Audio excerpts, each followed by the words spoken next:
Dunia artificial intelligence atau AI lagi heboh banget kan? Tapi kadang rasanya rumit banget buat bisa masuk ke dalamnya. Seolah-olah harus jadi seorang jenius dulu. Padahal nih, ada satu peran kunci yang justru jadi pintu masuk paling gampang ke revolusi teknologi ini. Yuk kita bedah bareng-bareng. Kita udah biasa kan ngelihat mobil yang bisa nyetir sendiri atau ngobrol sama asisten suara di ponsel? Tapi pernah kepikiran gak sih gimana caranya semua itu bekerja? Kok bisa sebuah mesin bedain mana kucing, mana anjing, atau ngerti omongan kita? Jawabannya, mungkin bakal bikin kamu kaget. Percaya atau enggak, semua keajaiban AI itu ya mulanya dari sini. Di balik setiap sistem AI yang paling canggih sekalipun, ternyata ada campur tangan manusia yang ngebimbing langkah pertamanya. Bukan cuma barisan kode yang rumit, tapi justru sentuhan manusialah yang ngajarin mesin buat melihat dunia kita. Nah, guru tersembunyi inilah yang mau kita kupas tuntas.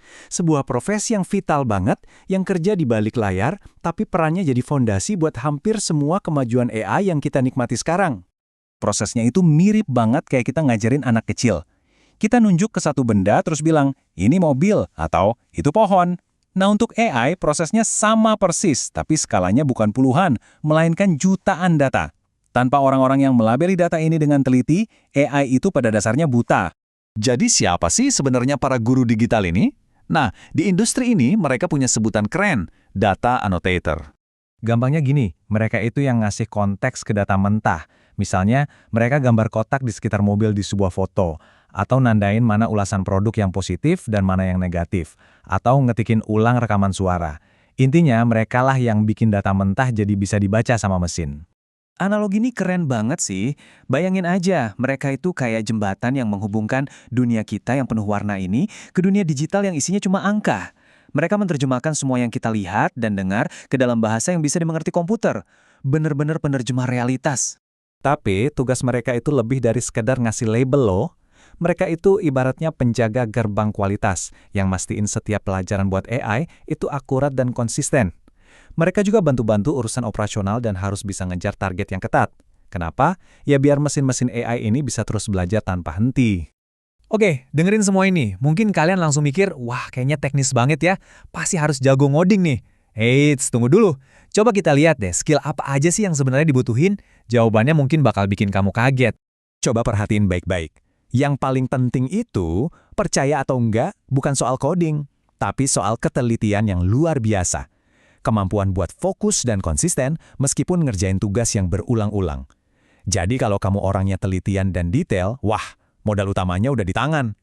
Ya, pastinya kamu harus bisa pakai komputer dengan lancar. Nanti juga harus terbiasa sama beberapa software anotasi khusus. Tapi, lihat poin terakhir, pengetahuan dasar AI itu cuma nilai plus, bukan syarat wajib buat mulai. Oke, sekarang bagian yang paling ditunggu-tunggu. Gimana sih cara mulainya? Tenang, kita udah siapin peta jalan yang sederhana dan bisa langsung kamu ikutin. Nih, ada 3 langkah konkret yang bisa kamu coba. Pertama, modalin YouTube aja buat belajar. Soal alat-alatnya, banyak banget tutorial gratis. Kedua, jangan cuma nonton, langsung praktek. Kamu bisa unduh software gratis kayak Label Image dan coba-coba sendiri.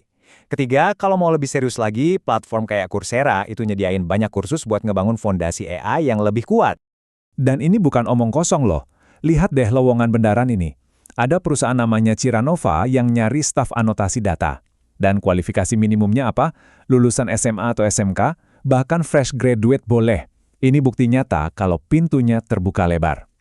Terus, lihat peran yang di sebelahnya, software engineer AI. Nah, itu gambaran jenjang karir berikutnya. Keren kan? Nah, ini nih, bagian paling serunya. Peran sebagai data annotator itu bukan tujuan akhir. Anggap aja ini tuh landasan pacu. Dari sini, pintu ke dunia AI yang jauh lebih luas baru aja mulai kebuka.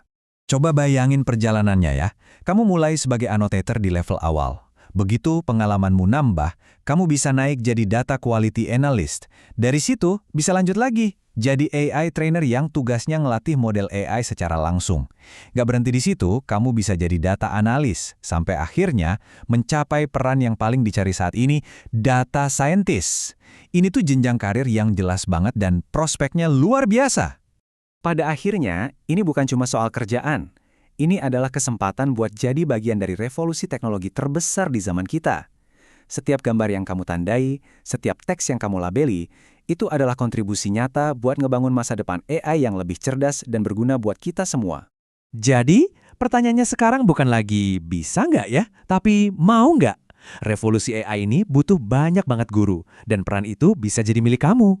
Jadi kamu siap buat ngambil langkah pertama?